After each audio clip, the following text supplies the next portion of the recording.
ओम शांति। आज 26 दिसंबर 2020 की मुरली में बाबा ने कहा, मीठे बच्चे, बाबा आए हैं तुम्हें बेहद की जागीर देने। ऐसे मीठे बाबा को तुम प्यार से याद करो तो पावन बन जाएंगे। आज की मुरली का प्रश्न है, विनाश का समय जितना नज़दीक आता जाएगा उसकी निशानियां क्या होगी।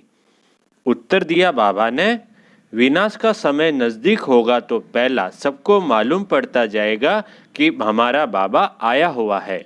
दूसरा, अब नई दुनिया की स्थापना, पुरानी का विनाश होना है। बहुतों को साक्षात्कार भी होंगे। तीसरा, सन्यासियों, राजाओं आदि को ज्ञान मिलेगा। चौथा, सब सुनेंगे कि बेहद का बाप आया है, वही सद्गति देने वाला है, तो बहुत आएंगे। पांचवा, अखबारों द्वारा अनेकों को संदेश मिलेगा। छठा, तुम बच्चे आत्म अभिमानी बनते जाएंगे, एक बाप की ही याद में अतीन्द्रिय सुख में रहेंगे। गीत है आज का, इस पाप की दुनिया से। अब सुनते हैं मुरली विस्तार से। ये कौन कहते हैं और किसको कहते हैं? रूहानी बच्चे। बाबा घड़ी घड़ी रूहानी क्यों कहते हैं? क्योंकि अब आत्माओं को जाना है, फिर जब इस दुनिया में आएंगे तो सुख होगा। आत्माओं ने ये शांति और सुख का वर्षा कल्प पहले भी पाया था, अब फिर यह वर्षा रिपीट हो रहा है। रिपीट हो तब सृष्टि का चक्र भी फिर से रिपीट हो। रिपीट तो सब होता है ना, जो कुछ पास्ट हुआ है सो रिपीट होगा। यूं तो नाटक भी रिपीट होते हैं, परंतु उनमें चेंज भी कर सकते हैं। कोई अक्षर भूल जाते हैं तो बनाकर डाल देते हैं, इसको फिर बायोस्कोप कहा जाता है। इसमें चेंज नहीं हो सकती। यह अनादि बना बनाया है, उस नाटक को बना बनाया नहीं कहेंगे। इस ड्रामा को समझने से फिर उनके लिए भी समझ में आ जाता है। बच्चे समझते हैं जो नाटक आदि अभी देखते हैं वह सब है झूठे। कलयुग में जो चीज देखी जाती है वह सतयुग में होगी नहीं। सतयुग में जो हुआ था सो फिर सतयुग में ही होगा। यह हद के नाटक आदि फिर भी भक्ति मार्ग में ही होंगे। जो चीज भक्ति मार्ग में होती है वह ज्ञान मार्ग अर्थात क्या हुआ? जो चीज भक्ति मार्ग में होती है वह ज्ञान मार्ग अर्थात सतयुग में नहीं होती। तो अभी बेहद के बाप से तुम वर्षा पा रहे हो। बाबा ने समझाया है, एक लौकिक बाप से और दूसरा पारलौकिक बाप से वर्षा मिलता है। बाकी जो अलौकिक बाप है उनसे वर्षा नहीं मिलता, यह खुद उनसे वर्षा पाते हैं। यह जो नई दुनिया की प्रॉपर्टी है वह बेहद का बाप ही देते हैं, सिर्फ इन द्वारा। इनसे एडॉप्ट करते हैं, इसलिए इनको बाप कहते हैं। भक्ति मार्ग में भी लौकिक और पारलौकिक दोनों याद आते हैं। भक्ति मार्ग में भी लौकिक और पारलौकिक दोनों याद आते हैं। यह अलौकिक नहीं याद आता, क्योंकि इनसे कोई वर्षा मिलता ही नहीं है। बाप अक्षर तो बरोबर है, परंतु यह ब्रह्मा भी रचना है ना। रचना को रचता से वर्षा मिलता है। तुमको भी शिव बाबा ने क्रिएट किया है, ब्रह्मा को भी उसने क्रिएट किया है। भाई तुम्हें भी शिव बाबा ने क्रिएट किया है और ब्रह्मा को भी उसने क्रिएट किया है। वर्षा क्रिएटर से मिलता है, वह है बेहद का बाप। ब्रह्मा के पास बेहद का वर्षा है क्या? बाप इन द्वारा बैठ समझाते हैं, इनको भी वर्षा मिलता है। किनको? ब्रह्मा बाबा को। ऐसे नहीं कि वर्षा लेकर तुमको देते हैं। बाप कहते हैं तुम इनको भी याद न करो, यह बेहद के बाप से तुमको प्रॉपर्टी मिलती है। लौकिक बाप से हद का, पारलौकिक बाप से बेहद का वर्षा दोनों रिजर्व हो गए। शिव बाबा से वर्षा मिलता है, बुद्धि में आता है। बाकी ब्रह्मा बाबा का वर्षा, मतलब शिव बाबा से तो वर्षा मिलता है, बुद्धि में आता है। बाकी ब्रह्मा बाबा का वर्षा क्या कहेंगे? बुद्धि में जागीर आती है ना। यह बेहद की बादशाही तुमको उनसे मिलती है, वह है बड़ा बाबा। यह तो कहते हैं मुझे याद नहीं करो, मेरी तो कोई प्रॉपर्टी है नहीं जो तुमको मिले। कौन कहता है ये? ब्रह्मा बाबा कहते हैं। ब्रह्मा बाबा कहते हैं मुझे याद मत करो, शिव बाबा को याद करो। जिससे प्रॉपर्टी मिलती है उनको याद करो। वही कहते हैं मामे कम याद करो। लौकिक बाप की प्रॉपर्टी पर कितना झगड़ा चलता है। यहाँ तो झगड़े की बात नहीं। बाप को याद नहीं करेंगे तो ऑटोमेटिकली बेहद का वर्षा भी नहीं मिलेगा। बाप कहते हैं अपने को आत्मा समझो। इस रथ को भी कहते हैं तुम अपने को आत्मा समझ मुझे याद करो। ब्रह्मा बाबा को भी यही कहते हैं कि तुम मुझे अपने को आत्मा समझ मुझे याद करो तो विश्व की बादशाही मिलेगी। इसको कहा जाता है याद की यात्रा। देह के सब संबंध छोड़ अपने को अशरीरी आत्मा समझना है। इसमें ही मेहनत है। पढ़ाई के लिए कोई तो मेहनत चाहिए ना। इस याद की यात्रा से तुम पतित से पावन बनते हो। वह यात्रा करते हैं शरीर से, यह तो है आत्मा की यात्रा। यह तुम्हारी यात्रा है परम धाम जाने के लिए। कौन सी यात्रा? याद की यात्रा। कहाँ जाने के लिए? परम धाम जाने के लिए। परम धाम अथवा मुक्ति धाम कोई जा नहीं सकते हैं सिवाय इस पुरुषार्थ के। जो अच्छी रीति याद करते हैं वही जा सकते हैं और फिर ऊंच पद भी वह पा सकते हैं। जाएंगे तो सब, परंतु वह तो पतित है ना, इसलिए पुकारते हैं आत्मा याद करती है। खाती पीती सब आत्मा करती है ना। याद भी आत्मा ही करती है, खाती पीती सब आत्मा करती है। इस समय तुमको दही अभिमानी बनना है। दही अभिमानी मतलब आत्मा अभिमानी बनना है। यही मेहनत है। बिगर मेहनत तो कुछ मिलता नहीं है। भी बहुत सहज, परंतु माया का अपोजिशन होता है। किसकी तकदीर अच्छी है तो झट इसमें लग जाते हैं। कोई देरी से भी आएंगे। अगर बुद्धि में ठीक रीति बैठ गया तो कहेंगे बस हम इस रूहानी यात्रा में लग जाता हूँ। ऐसे तीव्र वेग से लग जाएं तो अच्छी दौड़ी पहन सकते हैं। घर में रहते भी बुद्धि में आ जाएगा। ये तो बहुत अच्छी राइट बात है। हम अपने को आत्मा समझ पतित पावन बाप को याद करता हूँ। बाप के फरमान पर चले तो पावन बन सकते हैं। बनेंगे भी जरूर। पुरुषार्थ की बात है बहुत सहज। भक्ति मार्ग में तो बहुत डिफिकल्टी होती है। यहाँ तुम्हारी बुद्धि में है। अब हमको वापस जाना है बाबा के पास। फिर यहाँ आकर विष्णु की माला में पिरोना है। माला का हिसाब करे। माला तो ब्रह्मा की भी है, विष्णु की भी है, रुद्र की भी है। पहले पहले नई सृष्टि के यह है ना, बाकी सब पीछे आते हैं। गोया पिछाड़ी में पिरोते हैं। कहेंगे तुम्हारा ऊंच कुल क्या है? तुम कहेंगे विष्णु कुल। हम असल विष्णु कुल के थे, फिर क्षत्रिय कुल के बने, फिर उनसे बिरादरियां निकलती है। इस नॉलेज से तुम समझते हो बिरादरियां कैसे बनती है। पहले पहले रुद्र की माला बनती है। ऊंचते ऊंच बिरादरी है। बाबा ने समझाया है यह तुम्हारा बहुत ऊंच कुल है। यह भी समझते हैं सारी दुनिया को पैगाम जरूर मिलेगा। जैसे कई कहते हैं भगवान जरूर कहाँ आया हुआ है, परंतु पता नहीं पड़ता है। आखिर पता तो लगेगा सबको। अखबारों में पढ़ता जाएगा। बाबा कहते हैं धीरे धीरे सबको पता पड़ता जाएगा। अभी तो थोड़ा डालते हैं। ऐसे नहीं कि एक अखबार सब पढ़ते हैं। लाइब्रेरी में पढ़ सकते हैं। कोई 2-4 अखबार भी पढ़ते हैं, कोई बिल्कुल नहीं पढ़ते। ऐसा थोड़ी, कोई तो लाइब्रेरी में पढ़ता है, कोई 2-4 अखबार भी पढ़ता है और कोई बिल्कुल अखबार पढ़ता ही नहीं है। यह सबको मालूम पड़ना ही है कि बाबा आया हुआ है।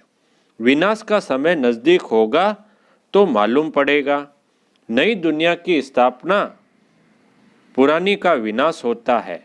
हो सकता है बहुतों को साक्षात्कार भी हो। तुम्हें सन्यासियों, राजाओं आदि को ज्ञान देना है, बहुतों को पैगाम मिलना है। सब बहुतों को पैगाम मिलना है। जब सुनेंगे बेहद का बाप आया है, वही सदगति देने वाला है, तो बहुत आएंगे। अभी अखबार में इतना दिल पसंद कायदे मुसीब निकला नहीं है। कोई निकल पड़ेंगे, पूछताछ करेंगे। बच्चे समझते हैं हम सही मत पर सत्युग की स्थापना कर रहे हैं। तुम्हारी यह नई मिशन है। तुम हो ईश्वरीय मिशन के ईश्वरीय भांति। जैसे क्रिश्चियन मिशन के क्रिश्चियन भांति बन जाते हैं, तुम हो ईश्वरीय भांति। इसलिए गायन है। क्या गायन है? इसलिए गायन है, अतीन्द्रिय सुख गोप गोपियों से पूछो, जो आत्मा अभिमानी बने हैं। एक बाप को याद करना है, दूसरा न कोई। यह राजयोग एक बाप ही सिखलाते हैं। वही गीता का भगवान है। सबको यही बाप का निमंत्रण व पैगाम देना है। बाकी सब बातें हैं ज्ञान श्रृंगार। यह चित्र सब है ज्ञान का श्रृंगार, न कि भक्ति का। यह बाप ने बैठ बनवाए हैं मनुष्यों को समझाने के लिए। यह चित्र आदि तो प्राय लोप हो जाएंगे, बाकी यह ज्ञान आत्मा में रह जाता है।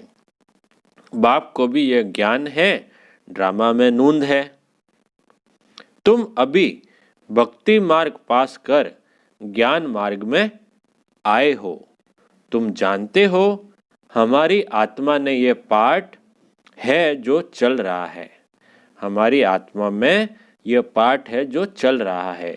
नूंद थी जो फिर से हम राजयोग सीख रहे हैं बाप से। बाप को ही आकर यह नॉलेज देनी थी। आत्मा में नूंद है।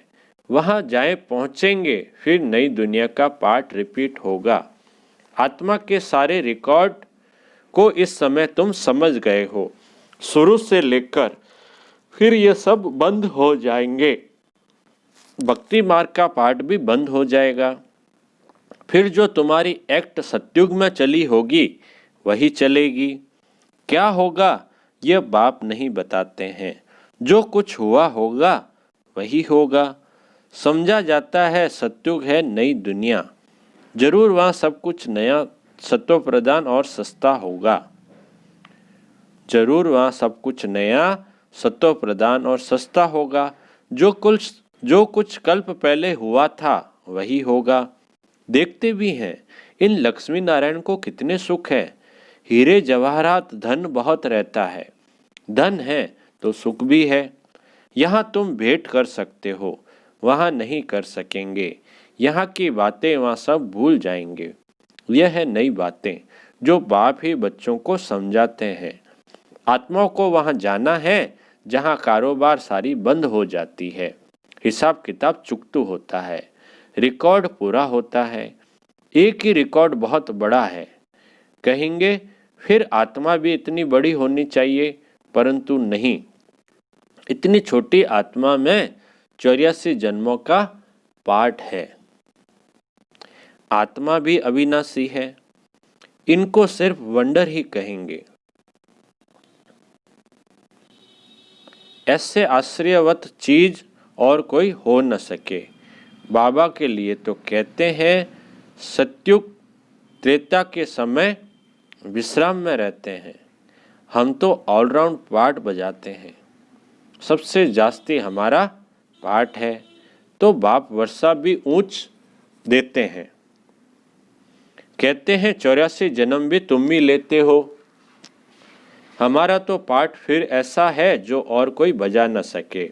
वंडरफुल बातें हैं ना। यह भी वंडर है जो आत्मा को बाप बैठ समझाते हैं। आत्मा मेल फीमेल नहीं है। जब शरीर धारण करती है तो मेल फीमेल कहा जाता है। आत्मा सब बच्चे हैं तो भाई भाई हो जाती है। भाई भाई है जरूर वर्षा पाने के लिए। आत्मा बाप का बच्चा है ना, वर्षा लेते हैं बाप से, इसलिए मेल ही कहेंगे। सब आत्माओं का हक है बाप से वर्षा लेने का। उसके लिए बाप को याद करना है। अपने को आत्मा समझना है। हम सब ब्रदर्स हैं। आत्मा आत्मा ही है, वह कभी बदलती नहीं। बाकी शरीर कभी मेल का कभी फीमेल का लेती है। यह बड़ी अटपटी बातें समझने की है और कोई भी सुना न सके। बाप से या तुम बच्चों से ही सुन सकते हैं। दुनिया में तो किसी को पता ही नहीं इस ज्ञान का, तो ये बातें कौन सुन सकता है? बाप से या तुम बच्चों से ही सुन सकते हैं। बाप तो तुम बच्चों से ही बात करते हैं। आगे तो सबसे मिलते थे, सबसे बात करते थे। अभी करते करते आखिर तो कोई से बात ही नहीं करेंगे। सन सोर्स फादर है ना, बच्चों को ही पढ़ाना है। तुम बच्चे ही बहुतों की सर्विस कर ले आते हो। बाबा समझते हैं यह बहुतों को आप समान बनाकर ले आते हैं। यह बड़ा राजा बनेंगे, यह छोटा राजा बनेंगे। तुम रूहानी सेना भी हो जो सबको रावण की जंजीरों से छुड़ाए अपनी मिशन में ले आते हो। जितनी जो सर्विस करते हैं उतना फल मिलता है। जिसने जास्ती भक्ति की है वही जास्ती होशियार हो जाते हैं और वर्षा ले लेते हैं। यह पढ़ाई है, अच्छी रीति पढ़ाई नहीं की तो फेल हो जाएंगे। पढ़ाई बहुत सहज है, समझना और समझाना भी है सहज, डिफिकल्टी की बात नहीं। परंतु राजधानी स्थापन होनी है, उसमें तो सब चाहिए ना। पुरुषार्थ करना है, उसमें हम उच्च पद पाएं। मृत्यु लोक से ट्रांसफर होकर अमर लोक में जाना है। जितना पढ़ेंगे उतना अमरपुरी में ऊंच पद पाएंगे। बाप को प्यार भी करना होता है, क्योंकि यह है बहुत प्यारे ते प्यारी वस्तु। प्यार का सागर भी है, एक रस प्यार हो न सके। कोई याद करते हैं, कोई नहीं करते हैं। किसको समझाने का भी नशा रहता है ना। यह बड़ा टेम्पटेशन है। कोई को भी बताना है यह यूनिवर्सिटी है। बाबा कहते हैं भाई किसी को समझाने का नशा होता है, किसी को कोई दूसरा होता है, तो कोई को भी बताना है यह यूनिवर्सिटी है, यह स्पिरिचुअल पढ़ाई है। ऐसे चित्र और कोई स्कूल में नहीं दिखाए जाते। दिन प्रतिदिन और ही चित्र निकलते रहेंगे। जो मनुष्य देखने से ही समझ जाए सीढ़ी है बहुत अच्छी, परंतु देवता धर्म का नहीं होगा तो उनको समझ में नहीं आएगा। जो स्कूल का होगा उनको तीर लगेगा। जो हमारे देवता धर्म के पत्ते होंगे वही आएंगे। तुमको फील होगा यह तो बहुत रुचि से सुन रहे हैं। कोई तो ऐसे ही चले जाएंगे। दिन प्रतिदिन नई नई बातें भी बच्चों को समझाते रहते हैं। सर्विस का बड़ा शौक चाहिए। जो सर्विस पर तत्पर होंगे वही दिल पर चढ़ेंगे और तख्त पर भी चढ़ेंगे। आगे चल तुमको सब साक्षात्कार होते रहेंगे। उस खुशी में तुम रहेंगे। दुनिया में तो हाहाकार बहुत होना है, रक्त की नदियां भी बहनी हैं। बहादुर सर्विस वाले कभी भूख नहीं मरेंगे, परंतु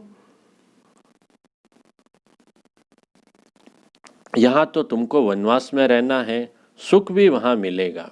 कन्या को तो वनवा में बिठाते हैं ना, ससुर घर जाकर खूब पहनना।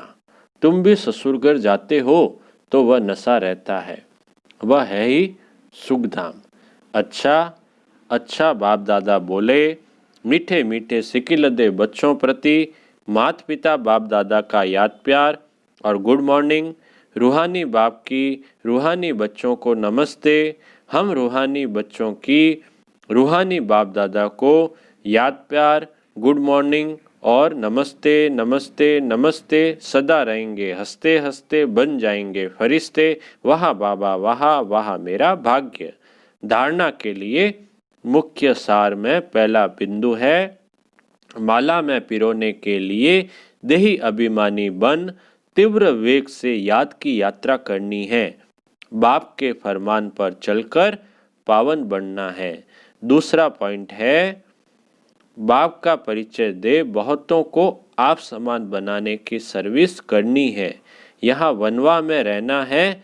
अंतिम हाहाकार का सीन देखने के लिए महावीर बनना है। मीठे बाबा का मीठा वरदान है, हर कर्म में फॉलो फादर कर, स्नेह का रेस्पॉन्ड देने वाले तीव्र पुरुषार्थी भाव। हर कर्म में फॉलो फादर कर स्नेह का रेस्पॉन्ड देने वाले तीव्र पुरुषार्थी भाव। विस्तार है जिससे स्नेह होता है उसको ऑटोमेटिकली फॉलो करना होता है। सदा याद रहे कि यह कर्म जो कर रहे हैं यह फॉलो फादर है। अगर नहीं है तो स्टॉप कर दो। बाप को कॉपी करते बाप समान बनो। कॉपी करने के लिए जैसे कार्बन पेपर डालते हैं वैसे अटेंशन का पेपर डालो तो कॉपी हो जाएगा। क्योंकि अभी ही तीव्र पुरुषार्थी बन स्वयं को हर शक्ति से संपन्न बनाने का समय है। अगर स्वयं स्वयं को संपन्न नहीं कर सकते हो तो सहयोग लो, नहीं तो आगे चल टू लेट हो जाएंगे। स्लोगन: संतुष्टता का फल प्रसन्नता है। प्रसन्न चित्त बनने से प्रश्न समाप्त हो जाते हैं। संतुष्टता का फल प्रसन्नता है। प्रसन्न चित्त बनने से प्रश्न समाप्त हो जाते हैं। अच्छा, ओम शांति।